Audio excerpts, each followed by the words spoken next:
Assalamualaikum warahmatullahi wabarakatuh. Perkenalkan nama saya Susina Sarah dari 220884. Baik, sini saya menjelaskan materi tentang rasionalisme dan empiris sejenak.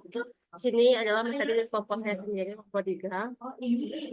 Yang pertama adalah rasionalisme.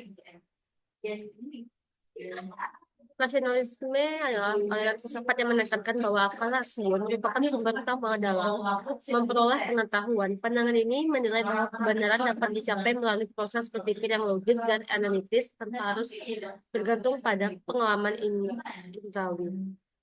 Yang tidak ada ciri-ciri rasionalisme ini satu menekankan tentang akal rasio sebagai alat utama dalam memperoleh pengetahuan. Yang kedua menggunakan metode deduktif, yaitu menarik kesimpulan berdasarkan premis yang sifat umum. Yang ketiga mengabaikan atau mengurangi peran pengalaman dalam membangun pengetahuan.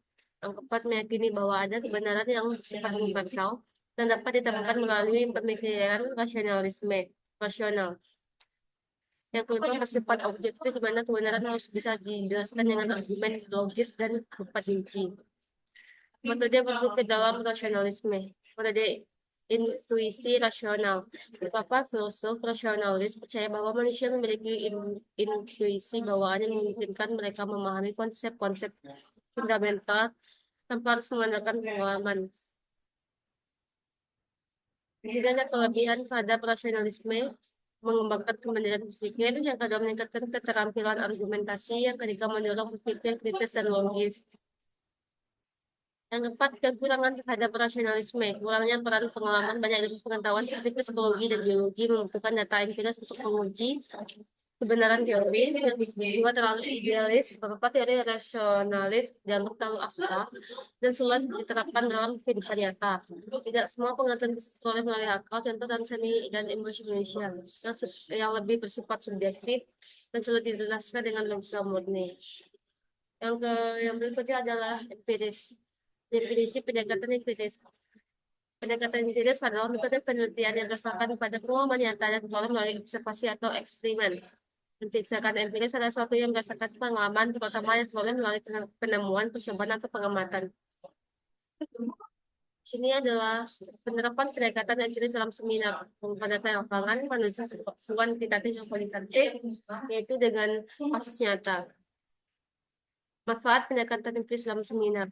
Pertama, meningkatkan kredibilitas. Penggunaan data empiris meningkatkan kepercayaan terhadap temuan atau argumen disampaikan karena didukung oleh data bukti. Ternyata yang kedua memfasilitasi pemahaman pendalam serta dapat memahami topik secara lebih komprehensif melalui data dan bentuk komputer yang disajikan. Yang ketiga, mendorong diskusi kritis. Data empiris dapat memicu diskusi yang lebih kritis dan analitis karena peserta didorong untuk mengevaluasi, menafsirkan bukti yang ada. Contoh tabel perbedaan rasionalisme dan empiris. Ini ada aspek rasionalisme empiris. Bisa kalian lihat dari tabel berikut ini. Dan berikutnya adalah kesimpulan. Pendekatan rasionalisme menekankan bahwa pengetahuan diperoleh melalui akal dan logika. Tanpa perlu bergantung pada pengalaman empiris, rasionalisme peran penting dalam membangun ilmu pengetahuan, filsafat, dan pendidikan karena mendorong berpikir kritis, argumentasi logis, serta pemahaman konseptual yang mendalam. Namun pendekatan ini dikritik karena kurang mempertimbangkan pengalaman nyata dan data empiris dalam pengambilan kesimpulan. Pendekatan empirisme sebaiknya fokus pada pengalaman, observasi, dan eksperimen sebagai dasar utama dalam memperoleh pengetahuan. Dalam seminar, pendekatan empiris digunakan untuk meningkatkan objektivitas dan reliabilitas dengan menyajikan data yang nyata dan verifikasi. Kelebihannya adalah kemampuan untuk memberikan pemahaman berbasis bukti, tapi terbatasannya terletak pada kemungkinan bias dan organisasi yang berdasar dalam memperoleh data yang